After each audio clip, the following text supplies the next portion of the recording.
I, Eleanor Vance, stood by the small kitchen window of my apartment. The morning sunlight streamed in, warming the slightly chipped mug of coffee I held between my hands. Outside, the familiar, unremarkable streets of Oak Creek City stretched out. This tiny apartment wasn't much, not compared to the life I once knew, but it was home now. A sanctuary built piece by quiet piece with resilience I didn't know I possessed, fueled by an unwavering love for my son, Leo. I took a slow sip, letting the warmth seep into me, trying to dissolve the tight knot twisting in my stomach. It refused to loosen. Today was the day I had been dreading ever since the embossed invitation arrived. "Mom, I can't get this tie right." Leo's voice, sounding frustrated, echoed from the living room.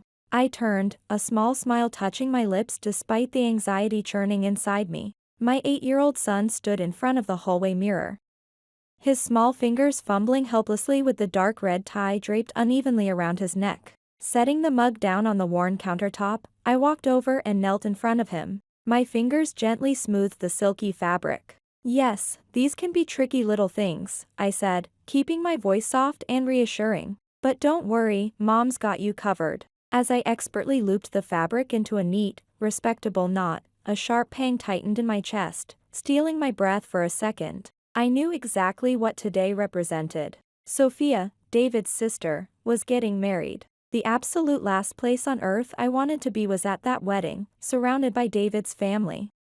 People who had never once tried to hide their disapproval, who had never truly accepted me into their world. For over 10 long years, I had poured everything I had into my job at the Sunrise Cafe, taking every extra shift Mr. Henderson offered, working holidays, weekends, anything to make ends meet, to build a life for Leo. Endless hours on my feet, the uncertainty of meager tips.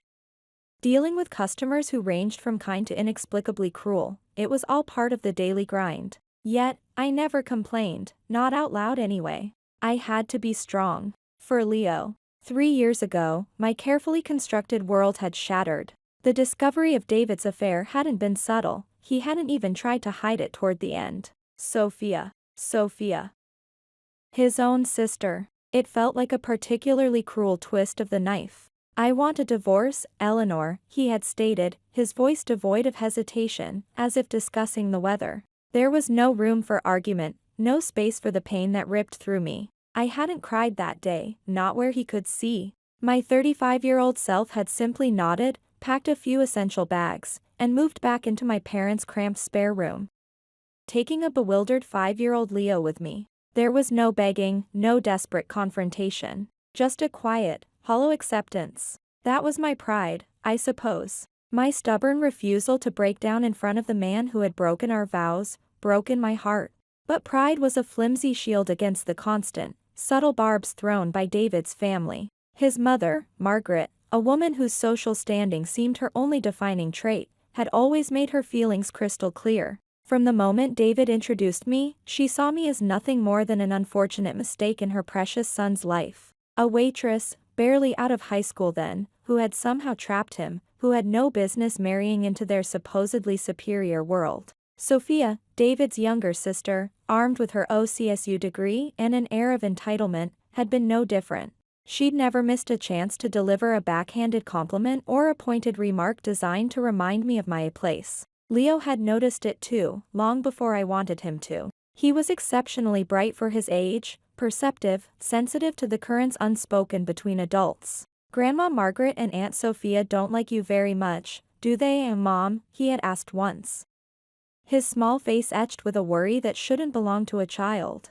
I had forced a smile then, brushing his soft hair back from his forehead, my heart aching. "Adult relationships can be complicated, sweetheart," I'd murmured, knowing it was a weak deflection, not a real answer. Now, as I adjusted the final fold of his tie, making sure it lay perfectly straight against his crisp white shirt, I dragged my thoughts forcefully back to the present. "Focus, Eleanor." "Leo, listen," I began, meeting his serious gaze. "Today is a special day for Aunt Sophia. It's her wedding, so we need to be on our best behavior, extra polite to everyone, okay?" My son studied my face intently, his sharp blue eyes holding an unspoken understanding that belied his years. He knew I didn't want to go. He sensed the tension coiling inside me. He also knew precisely why I had finally, reluctantly, agreed. "But I want to see Dad," he had said softly, almost apologetically, when the invitation first arrived.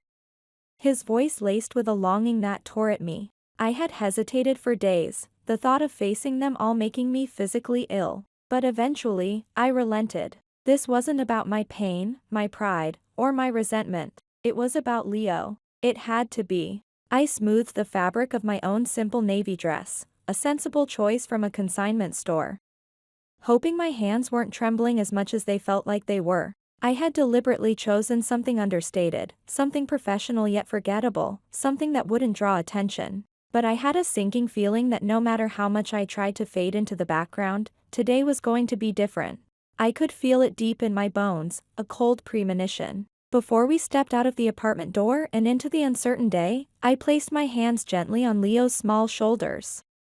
Looking directly into his eyes, my voice was steady, betraying none of the turmoil churning inside me. "Leo, no matter what happens today, no matter what anyone says or does, remember this, we are family. You and me. Never, ever forget that." Leo nodded firmly, his trust in me absolute and unwavering. It was a fragile, precious thing I vowed to protect. Together, we left the quiet refuge of our small apartment, stepping out into the Oak Creek morning.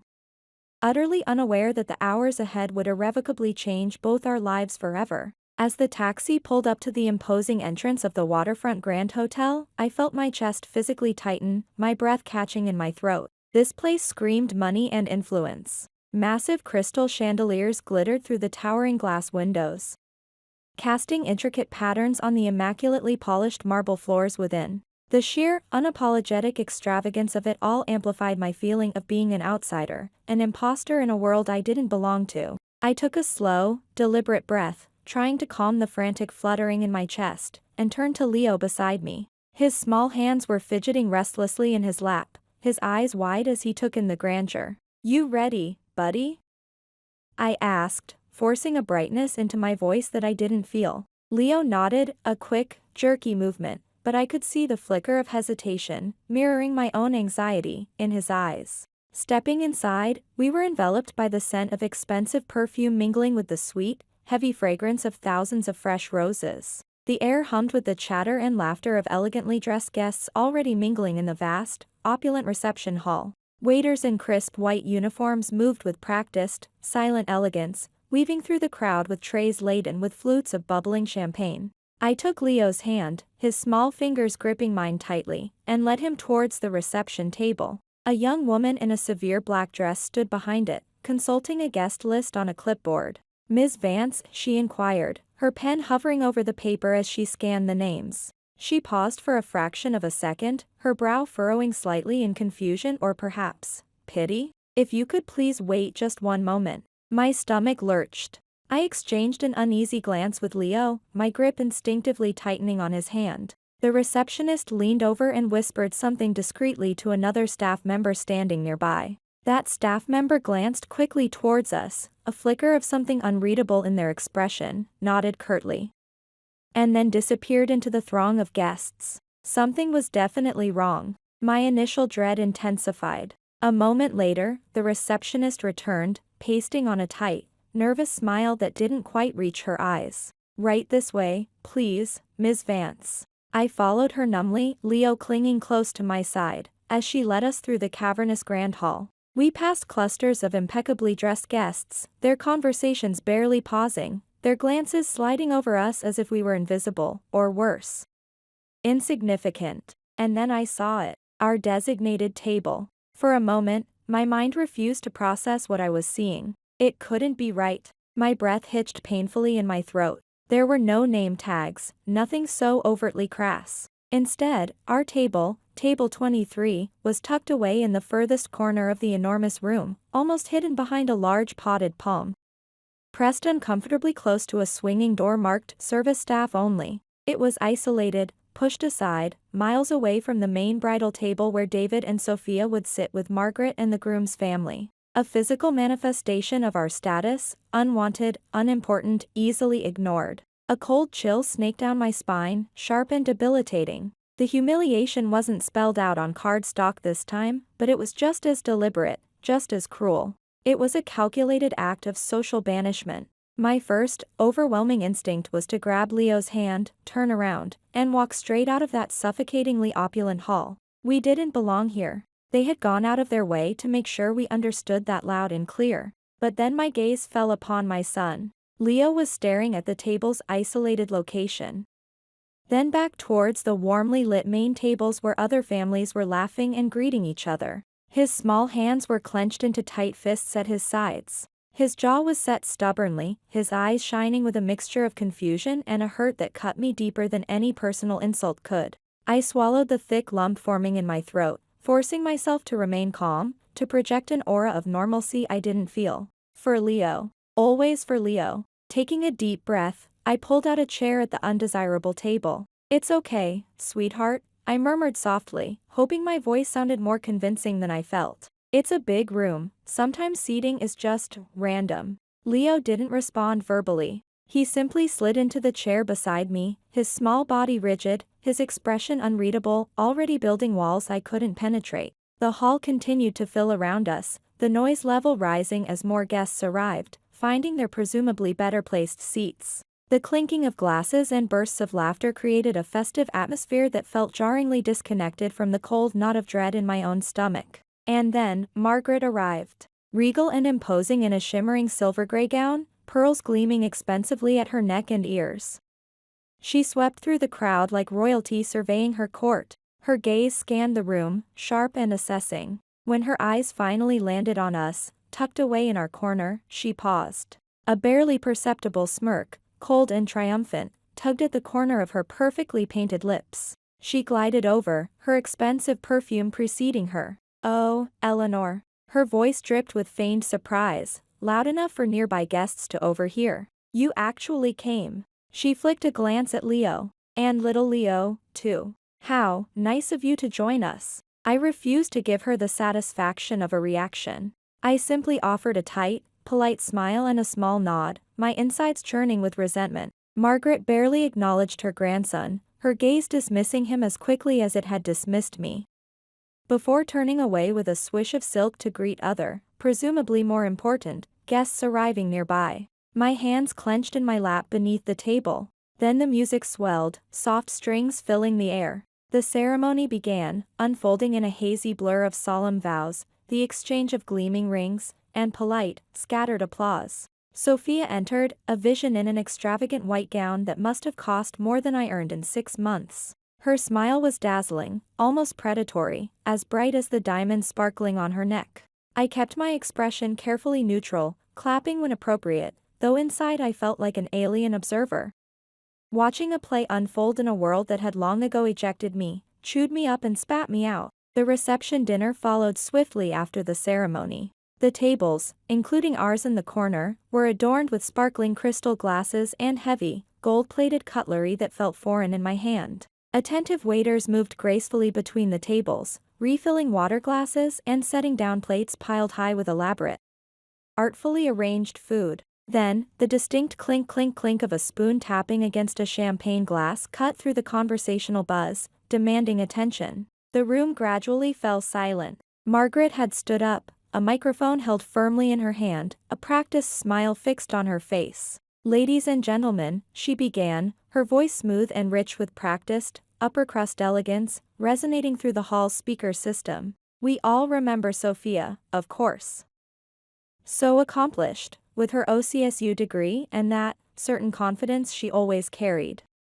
It's wonderful to see her achieving such happiness today." Polite, dutiful applause rippled through the room. Margaret paused, basking in the attention like a flower soaking up the sun, before continuing. "Weddings, as we all know, are such special times," she purred, her eyes flicking briefly, pointedly, towards our corner table. "A time for love, for family, and for inclusivity." My spine stiffened instantly. I knew that tone. I knew what was coming. "Which is why," she continued, her smile widening slightly, "we're so very pleased to have some rather special guests with us tonight." My stomach plummeted. "Here it comes." Margaret gestured vaguely in our direction, though not looking directly at me. "Our dear former family member, Eleanor, is here gracing us with her presence this evening," she announced smoothly. A low murmur rippled through the nearest tables as heads turned discreetly towards our isolated corner. I could feel their curious, pitying, or perhaps even judgmental eyes on me. Eleanor, Margaret went on, her voice adopting a tone of exaggerated sympathy, as many of you are aware, once had such aspirations.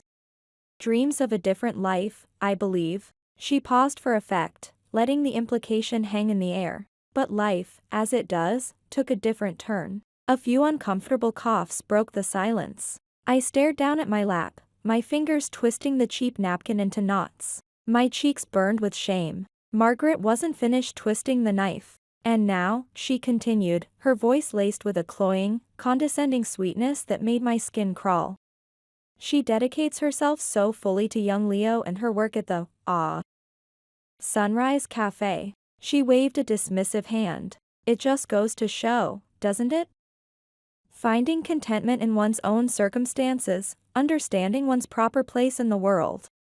That's the true key to happiness, wouldn't you all agree? A wave of nausea washed over me. It wasn't a direct command to serve food, but it was somehow worse. A public pronouncement disguised as wisdom, designed solely to highlight my lowered status, my failed dreams, my improper place afar beneath them. A mixture of stifled, awkward chuckles and sympathetic whispers echoed in the tense room. My entire body felt numb, frozen.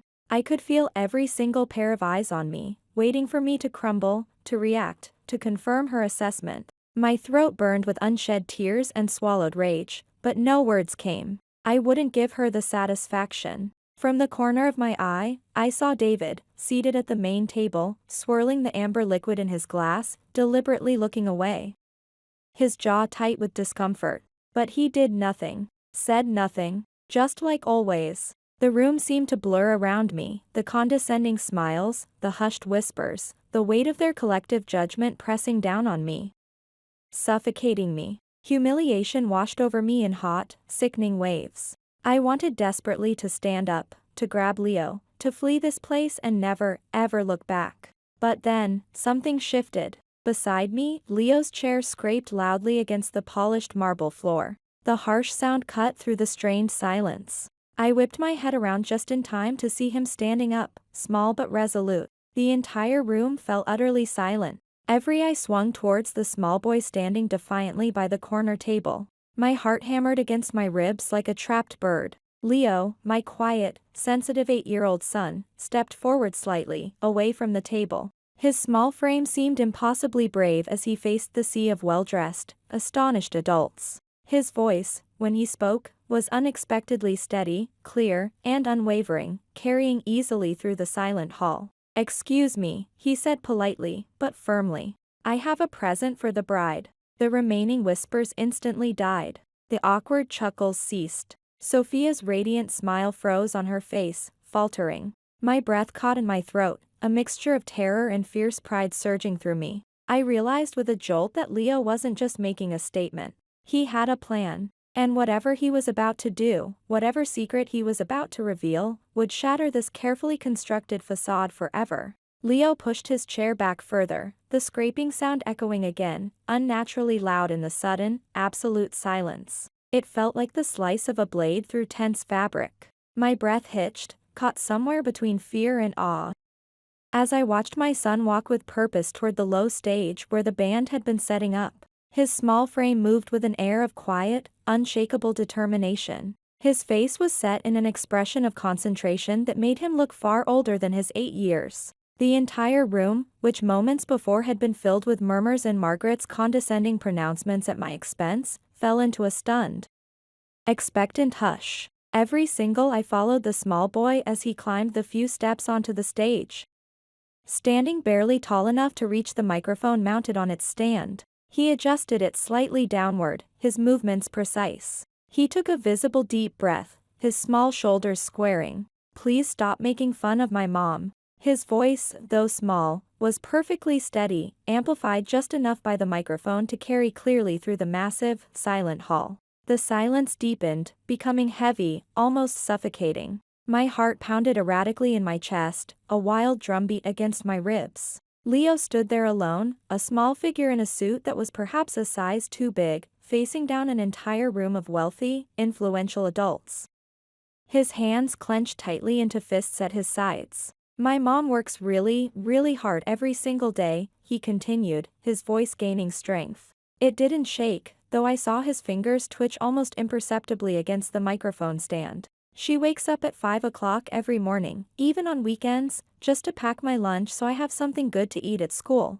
She helps me with my homework every night, even when she's so tired from her job that she can barely keep her eyes open. She stands on her feet all day long at the Sunrise Cafe, smiling at people who are sometimes mean or demanding, just to make sure I have clothes to wear, food to eat, and a roof over our head. Tears pricked hotly at the corners of my eyes, blurring the image of my brave son on the stage. I blinked them back fiercely. She never complains, Leo stated, his voice ringing with conviction. Not ever. Even when people treat her badly, like she doesn't matter.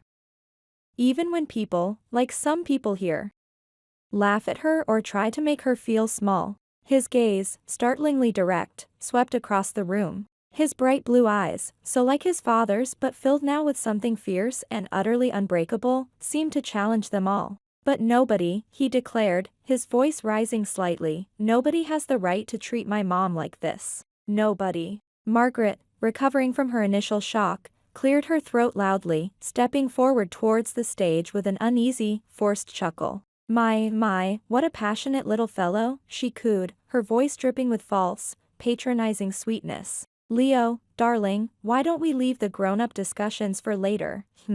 She attempted a conspiratorial smile. Grandma Margaret will buy you some delicious ice cream afterwards. How about chocolate? Or maybe even 2 big scoops? Leo's serious expression didn't flicker. He didn't budge from the microphone. He didn't even look at her.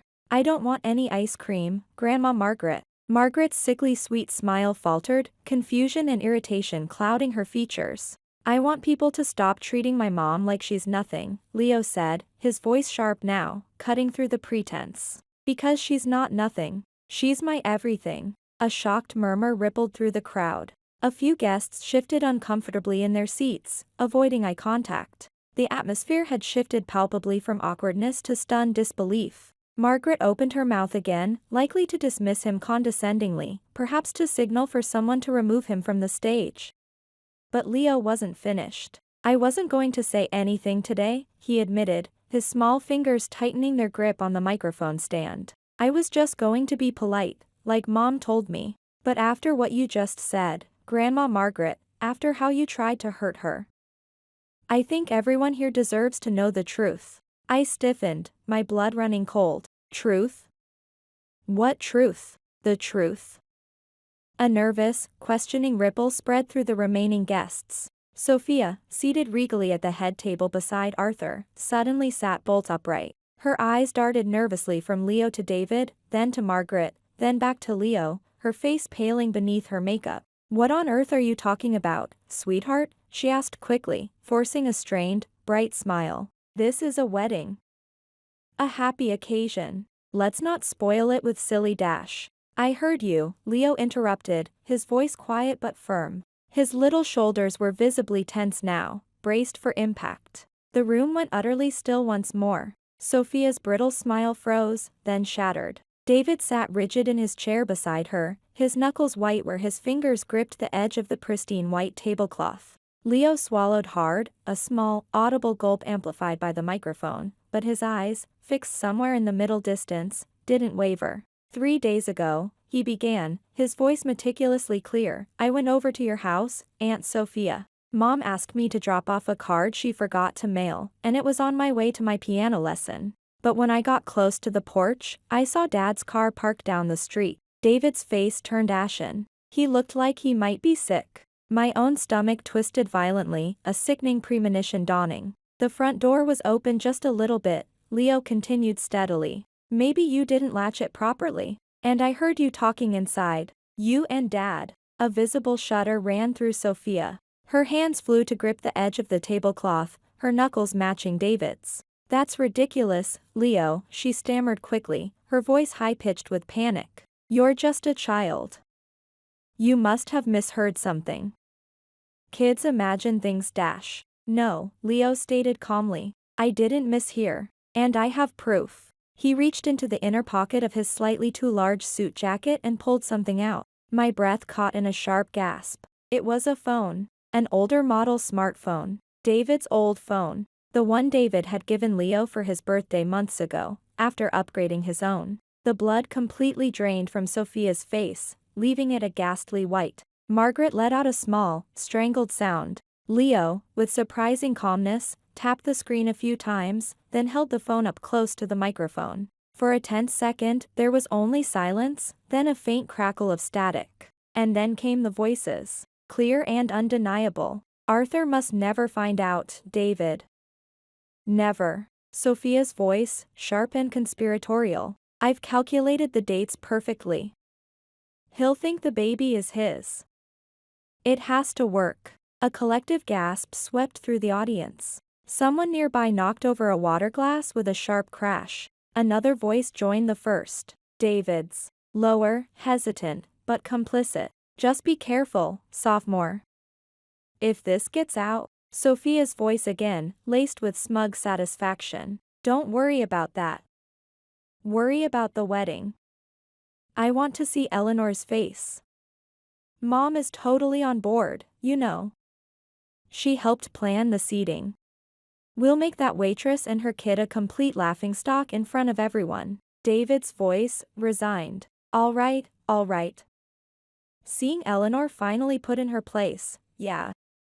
That might be worth it. The room erupted into utter chaos. Shouts, gasps, horrified murmurs. A woman near the front screamed softly. Someone else dropped their fork, the clatter echoing loudly in the sudden pandemonium. The whispers weren't whispers anymore, they were frantic, outraged exclamations. I couldn't move, couldn't breathe. I felt frozen, my hands gripping the edge of the table as the full, devastating weight of the recorded conversation crashed down around me. Sophia and David. An ongoing affair. A pregnancy, deceitfully planned. A cruel, calculated scheme orchestrated with Margaret to humiliate me and Leo publicly. David shot up from his chair, his face contorted with rage and panic. Leo. Turn that damned thing off. Now. But Leo didn't flinch. He simply held the phone steady, letting the recording play out. Just think, Davy, Sophia's voice whispered, dripping with smug delight. Once I'm married to Arthur, everything will be perfect. He'll never suspect the baby isn't his. It'll be too late then. My head snapped up. I looked towards the head table. Arthur, the groom, sat utterly frozen, his face as white as the tablecloth, a mask of shock and disbelief. His hands, resting on the table, trembled violently. Beside him, his father, a stern-looking man I hadn't met, slowly rose to his feet, his face like thunder. Arthur, he said, his voice low but firm, cutting through the surrounding din. We are leaving. Arthur didn't respond immediately. His gaze was fixed on Sophia, who looked like she was about to faint. No, Arthur, please, she choked out, tears starting to stream down her face, ruining her perfect makeup. It's not, please listen. But Arthur was already moving, his actions deliberate, almost robotic. He reached down, slowly pulled the shiny gold wedding band from his finger, and placed it carefully on the table directly in front of Sophia's plate. Then, without another word, without a single backward glance, he turned and walked away from the table, from the wedding, from her. The chaos in the room intensified. The whispers grew louder, morphing into open discussion and condemnation. Margaret stared, aghast, from her disgraced son to her weeping daughter, her face drained of all its usual arrogance, replaced by a mask of horrified realization. You utter fools, she hissed, her voice trembling with fury and fear. You've ruined everything. David sank back into his chair heavily, running a shaking hand through his perfectly styled hair. He looked lost, broken. His gaze flickered towards me, then towards Leo, who was still standing quietly on the stage, phone now lowered. And for the first time in 3 long years, David actually looked ashamed. Leo calmly put the phone back into his jacket pocket. He walked off the stage, not looking at anyone, and came straight back to our isolated table. He slipped his small, warm hand into mine. I'm sorry, Mom, he whispered, his voice thick with emotion now that the ordeal was over. I didn't want to make a scene, but I couldn't. I couldn't let them hurt you like that. I swallowed the painful lump in my throat, my own tears finally overflowing, and wrapped my arms tightly around my incredibly brave son. Burying my face in his hair. "Oh, Leo," I whispered back, my voice choked. "You did nothing wrong. Nothing at all. You were amazing." Around us, the chaos continued unabated. Sophia was sobbing hysterically now, her shoulders shaking. David sat slumped in his chair, silent and defeated. Margaret was muttering frantically about disgrace and reputation, her eyes darting around wildly. But none of it mattered to me anymore. Not really. I took Leo's hand firmly in mine. "Let's go home," I said quietly, my voice stronger than I expected. Without a single glance back at the wreckage of their lives, at the shambles of the wedding, we walked together out of the grand, glittering hall, leaving the debris of my former life behind us for good. The silence that descended after the recording stopped playing, punctuated only by Sophia's ragged sobs, was deafening. Arthur had stood frozen for a long moment, his face pale and utterly devoid of expression, as if the life force had been suddenly drained from him. He blinked slowly, his hands clenched into tight fists at his sides, knuckles white. The remaining guests whispered amongst themselves, their gazes darting nervously between the abandoned groom-to-be and the woman who had stood beside him at the altar only an hour before, promising faithfulness. Sophia remained seated, seemingly stunned into silence for a moment after Arthur's departure. Her lips parted, moving silently, as if searching for words, for an explanation, for any way to rewind time. "Arthur," she finally whispered again to the empty space where he had sat, weakly reaching out a trembling hand. But Arthur was gone. His father's stern words hung in the air. "Is it true?" David muttered, more to himself than anyone else, breaking the spell. His voice was barely audible, rough with disbelief and a dawning horror. But in the dead, expectant silence of the vast hall, it sounded as loud as a condemnation. Sophia shook her head frantically, desperately. "No. No, David, it's... Leo is just a child. He doesn't understand. He must have misunderstood. It was a joke. A stupid, terrible joke. I heard you, Aunt Sophia," Leo's voice, small but clear and unwavering from where he stood beside me now, cut through her frantic denials like a surgeon's scalpel. "I recorded what you said. And what Dad said." The weight of those simple, factual words seemed to physically crush Sophia. Her shoulders slumped in utter defeat, and she buried her face in her hands.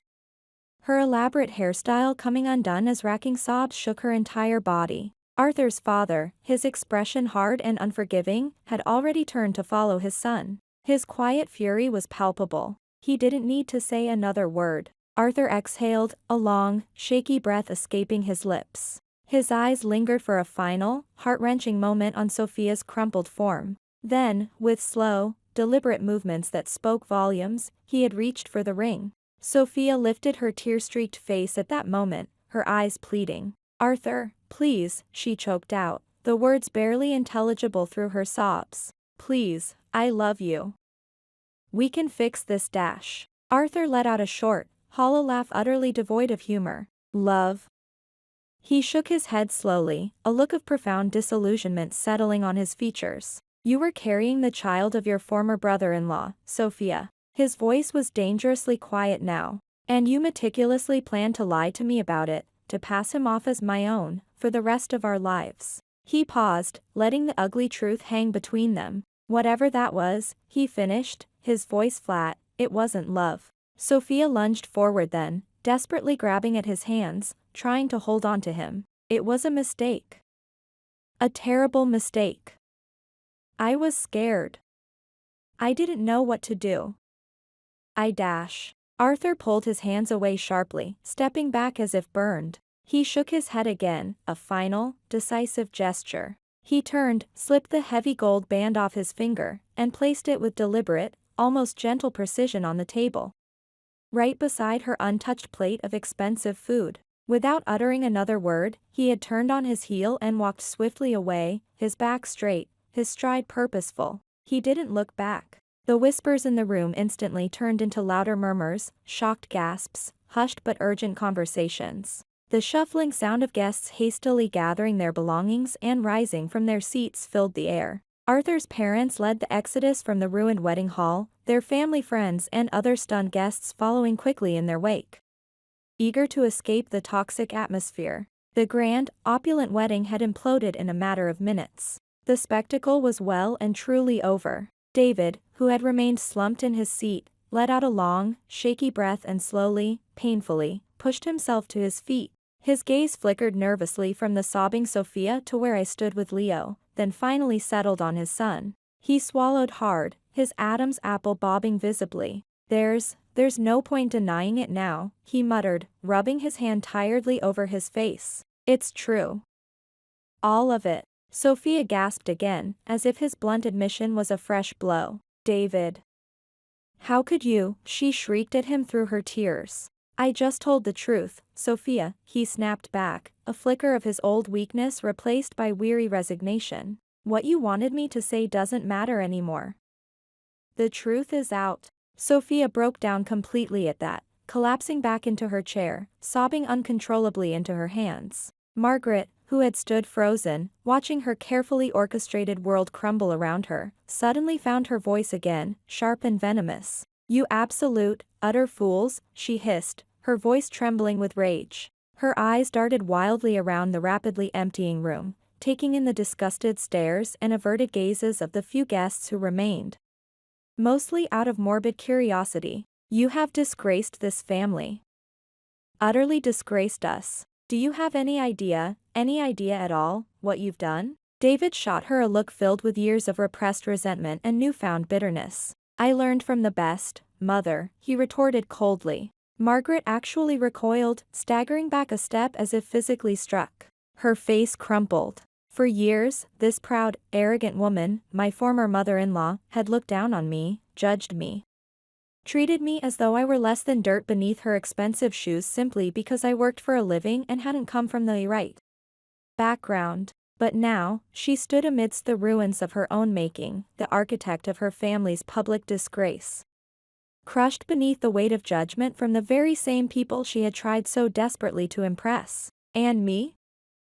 Eleanor Vance? For the first time in what felt like a lifetime, standing there in that ruined hall, I felt no fear, no intimidation in speaking my mind. I lifted my chin, meeting Margaret's frantic gaze, my voice steady and clear, carrying across the remaining space. You tried very hard to humiliate me today, Margaret, I said, the words calm but cutting. You and Sophia cooked up a nasty little plan to turn me and my son into a joke in front of all these people. But it seems the only people who should be truly ashamed today, I continued, my gaze sweeping from her to David, then to the weeping Sophia. Are you, and your children. Margaret's mouth opened and closed, but no sound came out. Her face was a mask of disbelief and fury. I turned my attention to David then. And you, I said, a soft, almost pitying sigh escaping my lips. It wasn't amusement, but a profound sense of release. You left me, David. You threw away our marriage, our family. Because you convinced yourself, or perhaps Margaret convinced you, that I wasn't good enough for your precious family name, for your ambitions. I paused, letting the words sink in. Well, look at you now. Look at what you've chosen. You didn't need me to drag you down. You destroyed everything all by yourself. David flinched but said nothing. His face was pale, his eyes haunted. He had no defense left, no excuses, no one else to blame. I took a deep, cleansing breath, the first truly easy breath I'd taken all day. Then I turned to Leo, gently taking his small hand back into mine. We don't belong here anymore, sweetheart, I said softly, just for him. Leo nodded, his eyes clear and trusting. Together, hand in hand, we turned and walked towards the grand exit, my head held high. The last thing I heard as the heavy doors swung shut behind us was the desolate sound of Sophia's continued sobbing and Margaret's frantic, useless attempts to salvage some shred of dignity from the wreckage. But I didn't look back. Not even once. For the first time in a very long time, I felt like I was walking towards something brighter, something better, something truly mine. Stepping out of the opulent, suffocating atmosphere of the waterfront Grand Hotel and into the cool, fresh evening air felt like surfacing for breath after being held underwater for too long. The chaos, the betrayal, the calculated humiliation, we left it all behind us, locked away in that gilded cage. As we walked towards the waiting taxi stand, the city lights of Oak Creek beginning to twinkle around us. I squeezed Leo's small hand tightly in mine. "Are you okay?" I asked softly, searching his face in the dim light. Leo nodded, though his expression was thoughtful, older than his 8 years. "Yeah, Mom." He paused, then looked up at me, his blue eyes serious. "Are you okay?" I let out a breath I hadn't even realized I'd been holding captive in my chest for years. A profound sense of release washed over me, unexpected and overwhelming. For the first time since David had uttered those fateful words, "I want a divorce," I felt something startlingly close to freedom. "You know what, Leo?" I said, a genuine smile finally reaching my eyes. "I think I really am." We climbed into the back of a yellow cab, the vinyl seats cool against my skin.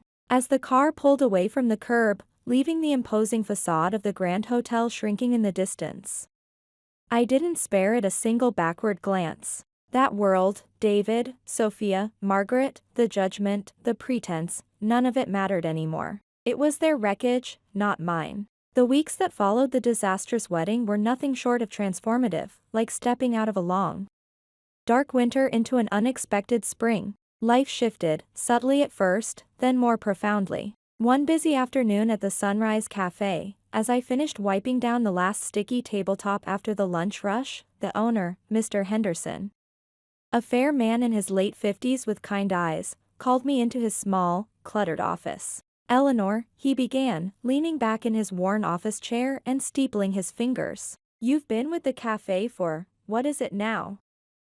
Over 10 years. I nodded, unsure where this was heading, a familiar flicker of anxiety stirring. "You've worked incredibly hard in that time," he continued, his gaze steady and appraising. "Never complained, always reliable, shown more quiet strength and resilience than just about anyone I've ever employed." I blinked, my heart starting to beat a little faster. "I've been thinking it's time for a change," he said. "I want to promote you to deputy manager, Eleanor. Full-time, better pay, more responsibility." My breath caught. My heart felt like it nearly stopped, then started again with a painful thud. "Me?" The word came out as a choked whisper. Mr. Henderson chuckled warmly. "Yes, you, Eleanor. It's long overdue, frankly." Unexpected tears burned hot at the corners of my eyes. I blinked rapidly, refusing to let them fall. For so many years, I had felt invisible, overlooked, constantly struggling just to prove my worth, to simply be seen. And now, finally, someone saw me. Someone valued my hard work. "Thank you, Mr. Henderson," I whispered, my voice thick with emotion. "Thank you so much." News of what had transpired at the waterfront grand wedding, the shocking revelation, Arthur's dramatic departure, the public disgrace of the prominent family, spread through Oak Creek like wildfire. People who had once barely acknowledged my existence, customers who had looked right through me, now saw me in a completely different light. Strangers sometimes came into the Sunrise Cafe just to quietly shake my hand or offer a word of support. "Good for you, standing up for yourself like that," one older woman told me earnestly one morning, patting my hand across the counter. "And that boy of yours?" She shook her head in admiration. "He's got more courage and integrity in his little finger than most grown men I know." I would smile, a genuine warmth spreading through my chest that had nothing to do with validation and everything to do with quiet pride. It wasn't about the sudden recognition, not really. It was about the simple, empowering fact that, for the first time in my adult life, I wasn't allowing anyone else's judgment or malice to define me or diminish my worth. Meanwhile, the lives of those who had tried to humiliate me began to unravel, karma working in its own quiet ways. David's company, Sterling Industries.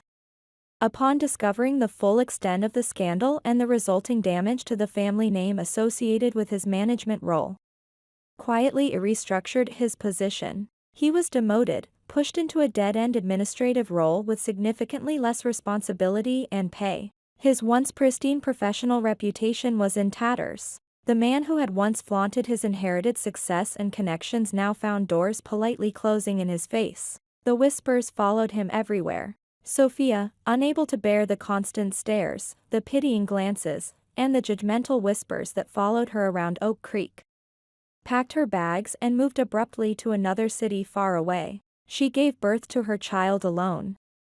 Facing the daunting reality of single motherhood, the very life she had once so cruelly mocked me for, without the support system or financial security she had always taken for granted. Her social media accounts went dark. As for Margaret, the once proud matriarch, the self-appointed queen of Oak Creek society, found herself increasingly isolated.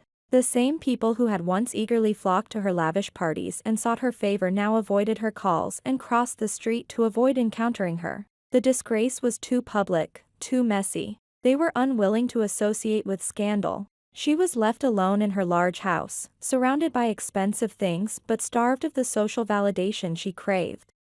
Grappling with the consequences of her own cruelty and her children's folly. One evening, sorting through the mail, I found a letter addressed in Margaret's familiar, elegant, expensive script. My hand trembled slightly as I opened it. The message inside was short, almost curt. I was wrong. About everything. I don't expect you to forgive me, but I wanted to say I am sorry. I stared at the neatly penned words for a long time, the apology feeling hollow, born more of her own diminished circumstances than genuine remorse. Then, I took a deep breath, folded the letter carefully, and walked over to the kitchen trash can. I tore the letter into small pieces and let them flutter down amongst the coffee grounds and vegetable peelings. I would not forget what they did, but I would no longer carry the weight of their judgment. I didn't need to reply. My peace wouldn't be found in engaging with her again. Months later, I stood in front of my bedroom mirror, adjusting the small, newly minted deputy manager badge pinned neatly to my crisp Sunrise Cafe uniform. A sense of quiet accomplishment warmed me from the inside out. Leo came running into the room just then, waving a paper triumphantly in his hand. "Mom. Look. A+ on my history presentation," he grinned, his eyes sparkling with pride.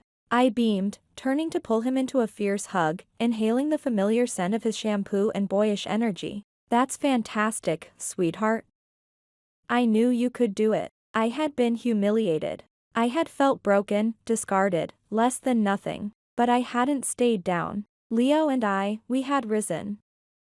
Stronger, more resilient, and more connected than ever before. And for the first time in many, many years, looking at my reflection, looking at my wonderful son, I felt genuinely excited about the future.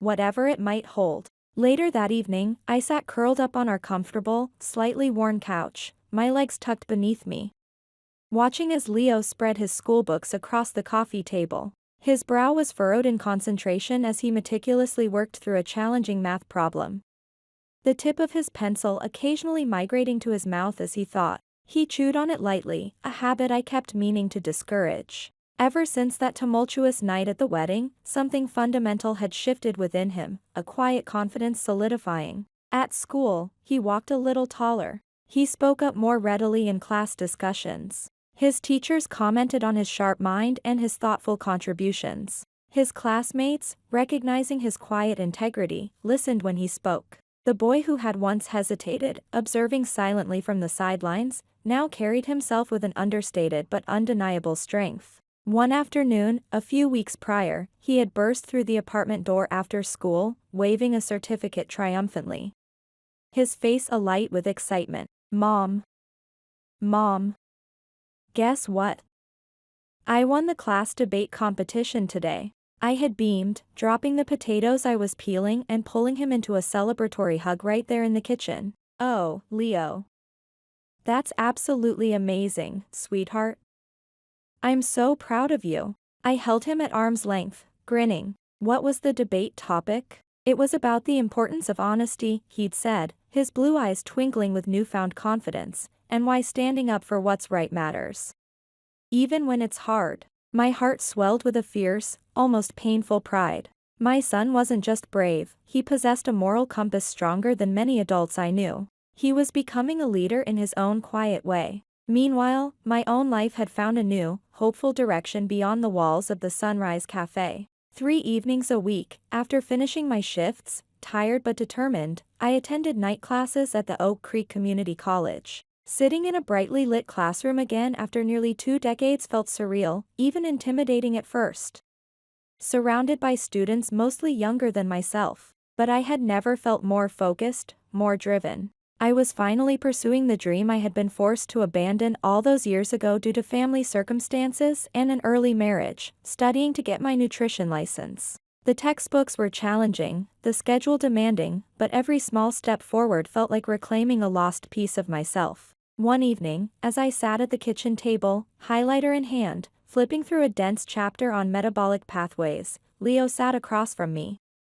Resting his chin thoughtfully on his folded hands, watching me. "Mom," he asked, his voice serious, "do you think maybe you could own your own restaurant someday?" I looked up from my textbook, surprised by the question. My own restaurant?